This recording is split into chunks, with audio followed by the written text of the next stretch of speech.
Morning news కి స్వాగతం. నేటి వార్తలు విశ్లేషణ చూద్దాం.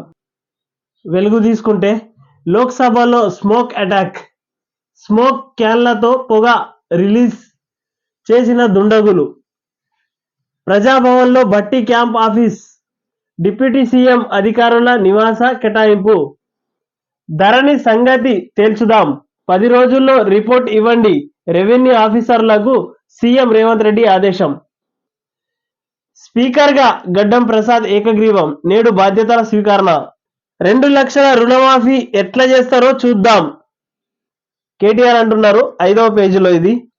కేటీఆర్ది అధికారం పోయిందన్న బాధ, ప్రభుత్వం ఏర్పాటై ఒక్క నెలైనా కాకముందే విమర్శల, మంత్రి సీతక్క.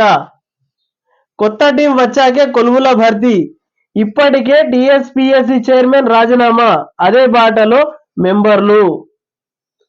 ఇప్పుడు కొత్త టీం వస్తుందట. కొత్త టీం వచ్చిన తర్వాతనే కొలువులకు గ్రీన్ సిగ్నల్ వస్తుంది అన్నమాట. చైర్మన్ కూడా రాజీనామా చేశారు. చైర్మన్ తో పాటు ఇంకో 5 మెంబర్లు కూడా మొన్న రాజీనామా చేశారు టీఎస్పీఎస్సీ నుంచి. గోదావరి ప్రాజెక్ట్ కిందనే యాసంగి నీళ్లు, 28.95 లక్షల ఎకరాల నీళ్ళివ్వాలని శివం ప్రతిపాదన. సినీ ఇండస్ట్రీలో డ్రగ్స్ భరతం పడతాం, కేంద్రంలో మళ్ళీ బీజేపీనే. రైట్, వెలుగులోని మెయిన్ అంశాలు ఇవి.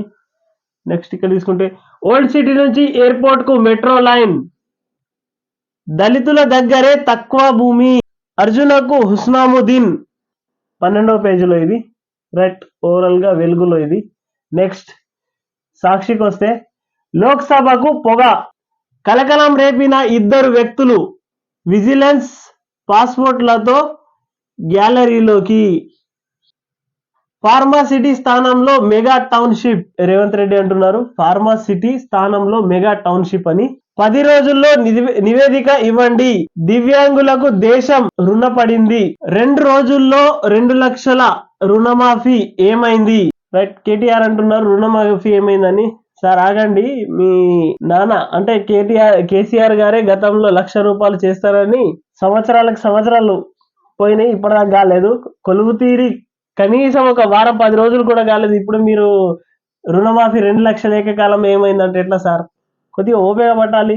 కొత్త ప్రభుత్వం వచ్చింది, ఇప్పుడు కొలువ తీరుతుంది కాబట్టి ముందు చేస్తారేమో చూద్దాం. సాగర్ కింద సాగు వద్దు. సాక్షిలో తీసుకుంటే అరకొర మెయిన్ హెడ్లైన్ వచ్చేసి పార్లమెంట్ గురించే ఉంది. ఈనాడు తీసుకుందాం.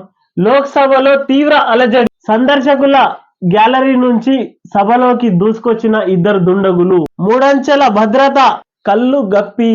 అంటే మెయిన్ ఇక్కడ ఏంటంటే పార్లమెంట్ లోకి ఎలా చొచ్చుకొని వచ్చారు వీళ్ళు.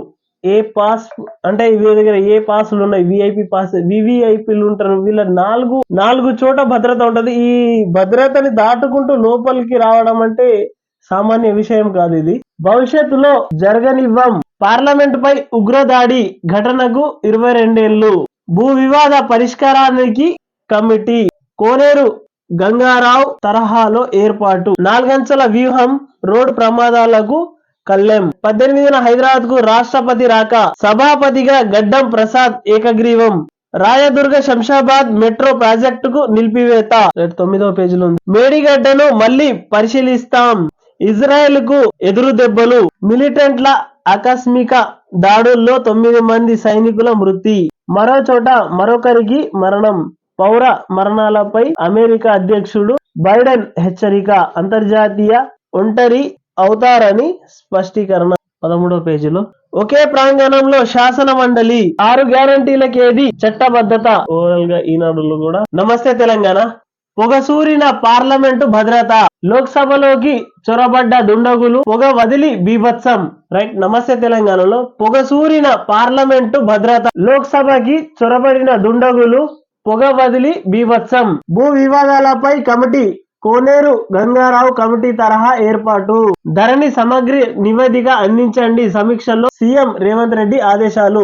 ధరణి ఉండాలే, జీవన్ రెడ్డి అంటున్నారు ధరణి ఉండాలని. బీఆర్ఎస్ నేతకు ప్రముఖుల పరామర్శ కాగా జల్దీ కోలుకోవాలి. శాసనసభ స్పీకర్ గా గడ్డం ప్రసాద్ ఏకగ్రీవం. రుణమాఫీ ఏది? ఇక్కడ మన కేటీఆర్ అడుగుతున్నారు. సేమ్ ఇక్కడ కూడా అడిగారు అదే సాక్షిలో. ఇక్కడ నమస్తే తెలంగాణలో పెద్దగా వేశారు ఇది. సొంత పనుల్లో తెలంగాణ అగ్రపదం. గిరిజన యూనివర్సిటీ బిల్లులకు పార్లమెంట్ ఆమోదం. రాష్ట్రంపై చలి పంజా. రాష్ట్రాలలో ఉష్ణోగ్రతలు 12.5 డిగ్రీల నమోదు. ఎక్కువ చలి నమోదవుతుంది. సీఎం మంత్రులకు సిగ్గు లేదు. కేరళ గవర్నర్ ఆరిఫ్ ఖాన్ తీవ్ర వ్యాఖ్య. 10వ పేజీలో ఉంది ఇది. ఓపీఎస్ తో అభివృద్ధికి ముప్పు. ప్రాజెక్టులపై ప్రభుత్వం వ్యయం తగ్గుతుంది. భవిష్యత్తు తరాల ప్రయోజనాలకు భంగం. భారతీయ రిజర్వేషన్ బ్యాంకు నివేదిక హెచ్చరిక.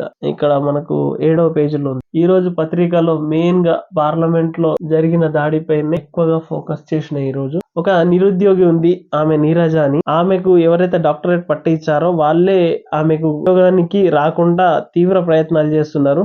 ఇది ప్రభుత్వ దృష్టికి వెళ్ళాలని కోరు. కేనైన్ టీవీని సబ్స్క్రైబ్ చేయండి, షేర్ చేయండి, కామెంట్స్ పెట్టండి.